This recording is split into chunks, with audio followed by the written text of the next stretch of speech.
Agora que tu falou aí da questão da prisão em flagrante, sempre tem aquela questão que o pessoal fala muito, porque o fulano fugiu do flagrante, não sei o quê. O que isso, na teoria... Bora lá.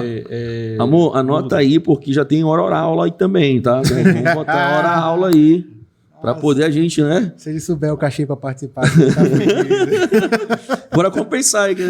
Não, brincadeira. Bora lá. Não existe isso, cara, do cara fugiu do flagrante. O artigo 302 do Código de Processo Penal, ele diz quem está no flagrante. Ele vai dizer lá quem está cometendo, quem acaba de cometer, quem é perseguido ou quem é encontrado. Artigo 302 do Código de Processo Penal. Então, muita gente fala assim, não, ele tem que passar 24 horas para depois se apresentar. No evento que eu falei ainda há pouco, desse meu companheiro que ia falecer, a missão percorreu 8 dias.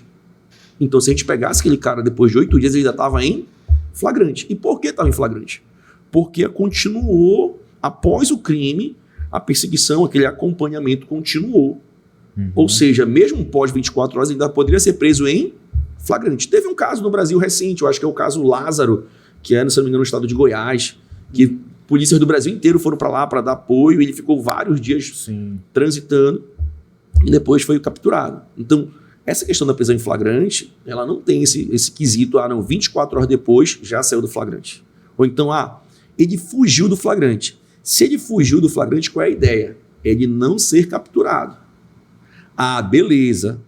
Ele não... Porque quem está em flagrante? Quem está cometendo ou quem acaba de cometer. Então, esse acabou de cometer é uma ideia de tempo, prazo rápido. Não é? Ele sumiu, ele se apresentou depois de 48 horas na delegacia. Se ele se apresentou depois de 48 horas na delegacia e ninguém teve essa perseguição, ninguém ficou fazendo a tentativa de prender ele, de fato ele não está mais em flagrante. Aí de fato não dá para prender ele em flagrante. Mas ele vai responder mesmo assim. Vai responder, entendeu? Ele vai responder. E tem um outro quesito que muita gente não consegue entender. A regra no Brasil não é o cara ficar preso. A regra no Brasil é responder em liberdade. Segundo o ordenamento jurídico brasileiro, hoje, dentro de um processo penal, a regra não é você responder preso.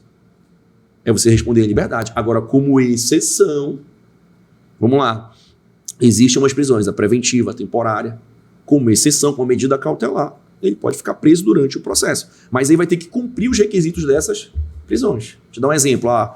O cara matou alguém, está respondendo o processo, e aí tem uma testemunha só desse processo. E aí ele está ameaçando matar essa testemunha. Não pode deixar esse cara solto, porque senão ele vai matar a única testemunha. Ele está evitando o processo criminal. Essa é uma medida que pode gerar prisão preventiva. Tá dando para entender? Tô dando... Isso já é aula mesmo, né? Já é aula mesmo. Vai se inscrever no curso. Justamente essa foi a questão desse caso. Anota o número da lei pra gente ver se ele tá falando verdade, né? Pesquisa aí logo, pesquisa logo aí para poder... pesquisa logo aí, vê logo. Vai no meta do WhatsApp e tal. Porque eu posso falar qualquer coisa aqui, né? O cara não sabe mesmo. Essa questão... O exemplo é esse fato desse julgamento agora dessa semana das moças que foram assassinadas.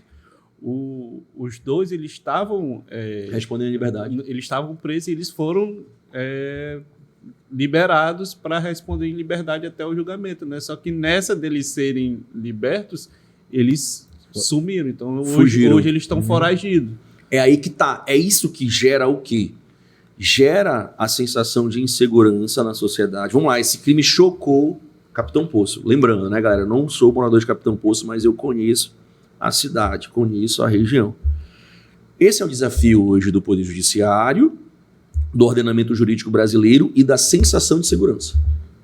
Quando eu falo para vocês isso, eu estou falando baseado no ordenamento jurídico como um todo. É aquilo que eu preciso ensinar ao meu aluno para ele passar na prova. Mas isso gera, às vezes, na sociedade o quê? Quer dizer, então o cara vai matar e vai ficar livre?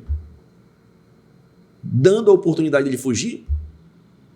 Mas, se é descoberto que ele está tentando fugir, pode gerar o quê? Uma prisão preventiva.